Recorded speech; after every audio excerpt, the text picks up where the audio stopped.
I'm going to issue the statement coming out of this meeting. Deliberations of Azimio leadership since last Sunday. This has been a meeting of Azimio leadership to deliberate further on the development since last Sunday. The meeting reiterated our commitment to the envisaged dialogue between the parties. It further reiterated our determination to see all our core issues on the table as follows. 1. Addressing the cost of living. This meeting agreed that high cost of living is urgent and can't wait. 2. Audit of the servers. This meeting agreed that auditing the 2022 election servers is necessary and urgent. And here we add that we require forensic audit by experts. 3. Reform and reconstitution of the IEBC. This meeting agreed that electoral reforms are urgent and necessary for future elections. 4. Fidelity to the letter and spirit of multi-party democracy in Parliament. That members of Parliament who want to cross the aisle need to go back and seek the mandate of the electorate. It is the resolution of this meeting that a purely parliamentary process will not serve the intended ends. Our suggestion is to have a conversation at the national level through a process akin to the 2008 National Accord. To this end, the coalition proposes a team drawn from its rank both in Parliament and outside Bunge. We emphasize that all the issues we have laid out in public carry equal weight to us, although high cost of living must be addressed urgently. In this regard, we resolved that the regime must take immediate steps to bring back the cost of unga to Kenya shillings 100 as at the time of the election. We further resolved that Kenya Kwanza must take immediate steps to lower the costs of fuel and put a freeze on the recent increase in the cost of electricity. These are not matters for a committee. They are things that the government just needs to take a decision and implement. Further, we have resolved that the state must immediately take up the costs or waive all medical bills of victims of police brutality, including journalists and the last expense costs of those who lost their lives. Today I went to the hospital, but Kenyatta Hospital and Bagati Hospital, and I saw at first hand the police brutality. People who are unarmed and shot by the police on their groins, some in their stomachs, suffering at the hospitals. I know of a number of journalists who also were attacked and who are still hospitalized. And this is why what we are saying is a practice that must end. We have seen too much brutality since this Inspector General, Mr. Comey, took charge. It is even worse than the worst days of dictatorship in this country. Finally, we assure our people and Kenyans that our eyes are firmly on the ball and reiterate that we shall go back to the people as the earliest sign of lack of seriousness by the other side. In other words, if the other side is not serious, we will go back to our people and continue. End of statement. Thank you. Thank you. Yes?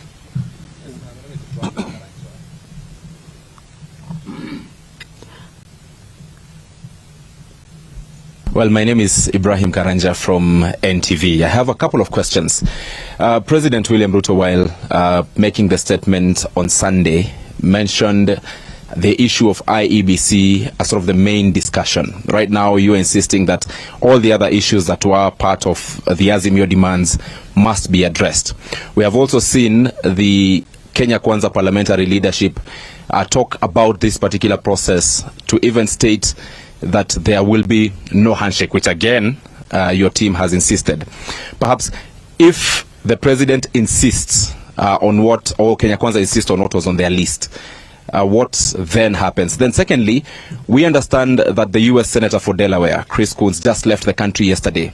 Would you please confirm or deny that the US and President Joe Biden was part of the discussions that may have happened between Azimio and Kenya Kwanza? Thank you. Let me first begin by the first question that you asked. We, of course, talked ourselves. Mr. Ruto made his statement.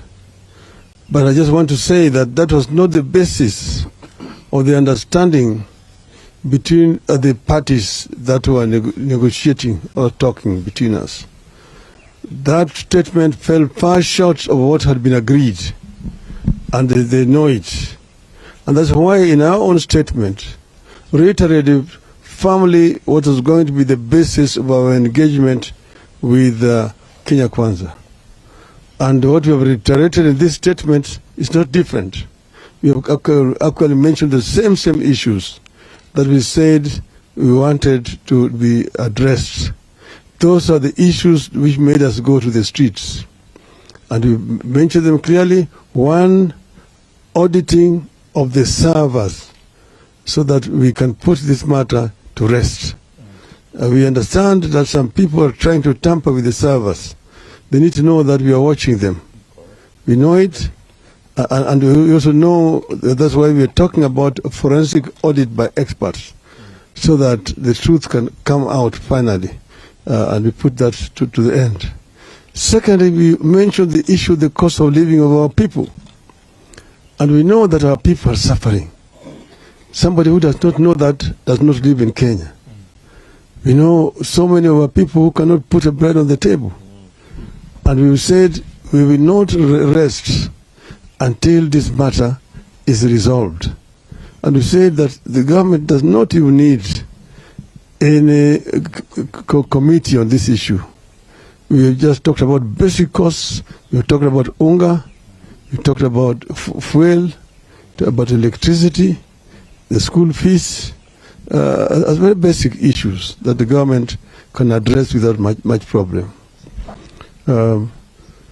Secondly, I don't know where you got your information from, but Senator Coons left Nairobi. I think it was on Sunday last week, because I talked to him on Monday, and he had already arrived in Washington, D.C. Because he met the other side, and he also came and met with us.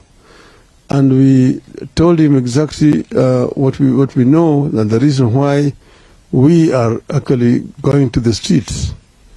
And he said that that is our democratic right, to go to the street to protest peacefully. He did not see anything wrong with us doing that at all. So, but we need to know that we are not a colony of the United States. So we do things as Kenyans.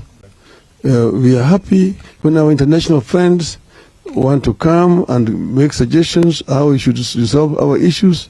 But ultimately, Kenyan problems must be solved by Kenyans, Kenyan leaders. That's the reason why we said we are calling a truce, a ceasefire, to give negotiations a chance. But we want to reiterate very clearly here that if the other side does not cooperate, then we will have no other option but to go back to the trenches. And this will be maybe as early as sometimes next week. We'll take 2 more questions. All right, sir. My name is Emmanuel Tov from KTN News. 2 questions. One, are you already having a list of those members who will be in the committee, in the bipartisan talks? Do you have a list of those who will be there and will be leading the team? Number 2, are you warming up or are you ready for the position of the official opposition if that is floated? Thank you. Yes, we know who is going to represent us.